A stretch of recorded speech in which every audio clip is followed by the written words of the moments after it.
So he has been cleared from concussion protocol, but the Sixers obviously haven't put him back on the court. Max, should they let him play? No, not until they're satisfied that he's physically able and ready. And it's not going to jeopardize his future. The reason Joel Embiid, who was clearly and by far the best player in his draft, went third, he fell to Philadelphia, remember, is because there were concerns about him being hurt. He's injury prone. And he's had catastrophic injury already.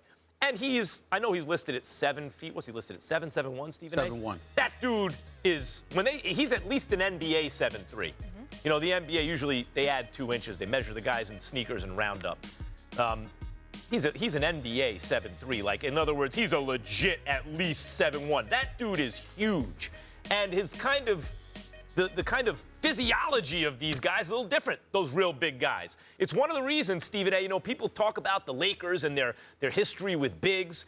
You know, forget about Mike and Kareem Abdul-Jabbar and Wilt Chamberlain, Shaquille O'Neal, and later, if you want to consider Pau Gasol a big, at least he was very tall, Bynum and Dwight Howard. But the Lakers don't draft bigs. You know why? You don't know who's going to stick around. You don't know who's going to win that war of attrition the first 6, 7 years because they're 7-footers. Maybe their body doesn't react like everyone else, plus the pounding down low. Who's going to still be healthy? So they wait to see who that is, and then they make a run at him in free agency or try to trade for him. Embiid is one of these guys. Look what happened to Kristaps Porzingis. Porzingis already, and that was the issue, right? Is a guy that tall who plays the way, is he an injury risk? He is. The answer is yes. Embiid is. The answer is yes. Always err on the side of caution with Joel Embiid because he has a chance to be the best player in basketball. He is a differently talented dude. At his size, we have never seen anything quite like him. He's much bigger than Karl Anthony Towns. He shoots much better than any big his size who can also post, rebound, do all those things. He's nimble. He has an electric personality. He has a chance not only to be the best player, but also the biggest star. You want to risk that because you're trying to rush him back against a team you're going to beat without him anyway? It does not make sense. Let me tell you something right now. I think you're smoking something. I think everybody out there who thinks like that is smoking something. You got to be crazy. Let me tell you something right now. Joel Embiid in his career has played 94 games. When was he drafted? When was he? About 4 years ago. He's played 94 games. Get over it. Now, if this were his knee or ankle or foot, rather, because Lord knows he had that, the foot injury, the foot surgery, right foot surgery, sore knee, all of that other stuff. I get in anything in the lower extremities. I understand. Orbital bone, put on the mask, damn it, and let's go. We trying to win a championship. It's a championship. It's what masks are for. I've seen them worn. Kobe's worn it before. In Game 3 against the Heat? Excuse me, let me finish. I'm not saying literally this next game, but you know what? If they lose Game 3, he damn well need to be back in that lineup Saturday.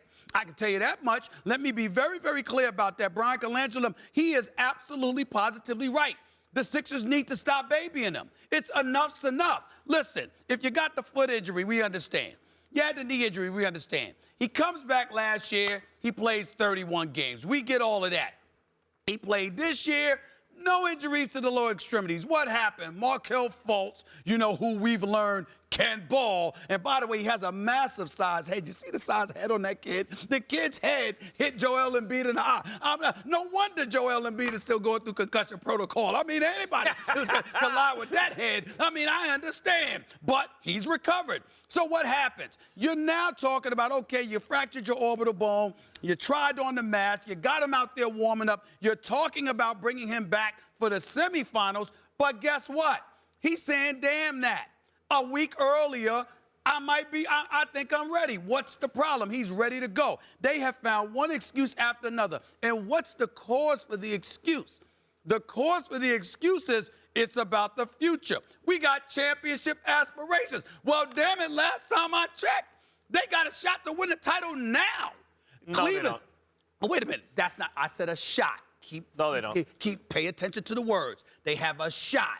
Cleveland is vulnerable. If you're willing to admit Cleveland's vulnerable, that Indiana is an up-and-coming team, the only team that you can definitively say in your mind, I'm not talking about mine, because I feel differently than you, the only team you can definitively say can knock off the Sixers is Toronto. Oh, I'm not saying they can't get there. They ain't going to beat Houston or Golden State. No. So they got no shot at a championship. I'm with you. You look at it that way. I'm looking at it as if you get to the finals, you are officially a championship contender. Okay. That's how I'm looking at it. And all You I'm don't trying- think they're going to win? You don't think they're going to win it either? That's right. Yeah. Because You I'm just not saying think that. they could get there. Right. If whoever gets out of the West, someone could get hurt or Thank God, something. because I thought you were losing your mind for a Listen, second.